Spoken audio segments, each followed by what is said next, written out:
ওয়াকফ আইনের প্রতিবাদের জেরে অশান্তির সুযোগ নিয়ে বাংলাদেশের কায়দায় জামা কাপড়ের শোরুমে লুটপাট এপার বাংলায়।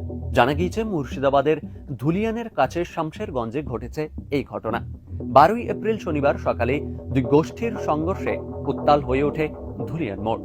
অশান্তিতে আহত গোলাম মহিউদ্দিন শেখ ও নাবালক হাসান শেখ। গোলমাল, অগ্নিসংযোগ, অশান্তির কারণে ধুলিয়ান মোড়ের কাছে 12 নম্বর জাতীয় সড়কে যান চলাচল বন্ধ করে দেওয়া হয়েছে। বিক্ষোভকারীরা আগুন ধরিয়ে দেয় সরকারি বাস ও একাধিক গাড়িতে। অভিযোগ, দুটি গোষ্ঠীর সংঘর্ষে বোমা ও গুলি চলে। কাঁদানে গ্যাসের সেল ফাটিয়ে উত্তেজিত জনতাকে ছত্রভঙ্গ করার চেষ্টা করে পুলিশ, যদিও সরকারিভাবে গুলি চলার বিষয়টি নিয়ে কিছু জানানো হয়নি। শুক্রবার ও শনিবারের ঘটনায় এই ভিডিও প্রতিবেদন প্রকাশিত হওয়ার সময় পর্যন্ত শামশেরগঞ্জ থানার 65 জন এবং সুতি থানা এলাকায় 70 জনকে গ্রেপ্তার করা হয়েছে। মুর্শিদাবাদ পুলিশ প্রশাসনকে সাহায্য করছে বিএসএফ। এই ঘটনা নিয়ে কড়া বার্তা দিয়েছেন রাজ্য পুলিশের ডিজি রাজীব কুমার।